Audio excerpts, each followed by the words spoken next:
Matteo se maria.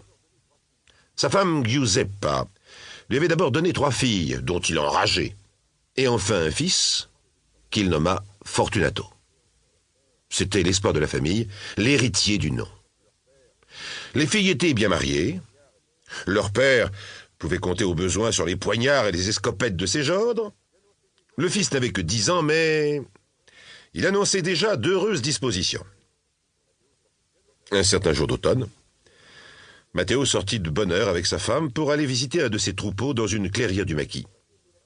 Le petit Fortunato voulait l'accompagner, mais la clairière était trop loin. D'ailleurs, il fallait bien que quelqu'un restât pour garder la maison. Le père refusa donc. On verra s'il n'eut pas lieu de s'en repentir.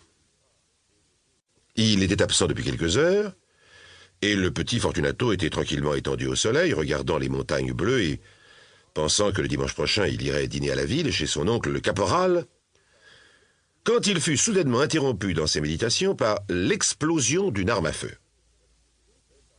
Il se leva et se tourna du côté de la plaine d'où partait ce bruit. D'autres coups de fusil se succédèrent, tirés à intervalles inégaux et toujours de plus en plus rapprochés. Enfin, dans le sentier qui menait de la plaine à la maison de Matteo, parut un homme, coiffé d'un bonnet pointu comme en portent les montagnards, barbu, couvert de haillons, et se traînant avec peine en s'appuyant sur son fusil. Il venait de recevoir un coup de feu dans la cuisse. Cet homme était un bandit qui, étant parti de nuit pour aller acheter de la poudre en ville, était tombé en route dans une embuscade de voltigeurs corses. Après une vigoureuse défense, il était parvenu à faire sa retraite, vivement poursuivi et tiraillant de rocher en rocher. Mais il avait peu d'avance sur les soldats, et sa blessure le mettait hors d'état de gagner le maquis avant d'être rejoint. Il s'approcha de Fortunato et lui dit « Tu es le fils de Matteo Falcone ?»« Oui. »« Moi, je suis Gianetto Sampiero. Je suis poursuivi par les collets jaunes, alors cache-moi, car je ne peux pas aller plus loin. »« Que dira mon père si je te cache sans sa permission ? Eh bien, il dira que tu as bien fait. »« Eh, qui sait ? Mais cache-moi vite, ils viennent. Attends que mon père soit revenu. »« Que j'attende ? Mais enfin, malédiction, ils seront ici dans 5 minutes. Allons, cache-moi ou je te tue. » Fortunato lui répondit avec le plus grand sang-froid. « Ton fusil est déchargé, et il n'y a plus de cartouches dans ta carchera. Mais j'ai mon stylet. Mais courras-tu aussi vite que moi ?» Il fit un saut et se mit hors d'atteinte. « Mais enfin, tu n'es pas le fils de Matteo Falcone. Me laisseras-tu donc arrêter devant ta maison ?» L'enfant parut touché. « Que me donneras-tu si je te cache ?» dit-il en se rapprochant. Le bandit fouilla dans une poche de cuir qui pendait à sa ceinture, et il en tira une pièce de 5 francs qu'il avait réservée sans doute pour acheter de la poudre. Fortunato sourit à la vue de la pièce d'argent.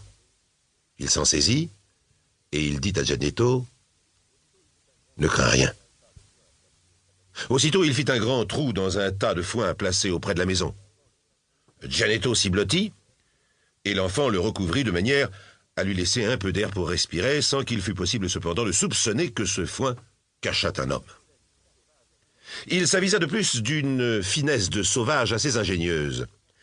Il alla prendre une chatte et ses petits, et il les établit sur le tas de foin pour faire croire qu'ils n'avaient pas été remués depuis peu.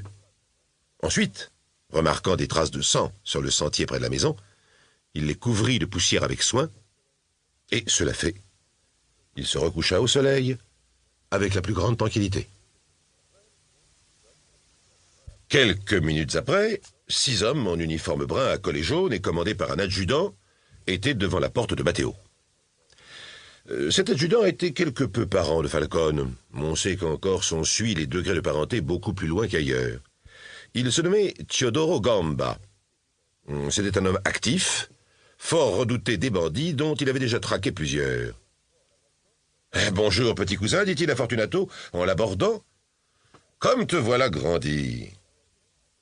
As-tu vu passer un homme tout à l'heure ? » Oh, je ne suis pas encore si grand que vous, mon cousin, répondit l'enfant d'un air niais. Cela viendra. Mais n'as-tu pas vu passer un homme, dis-moi ?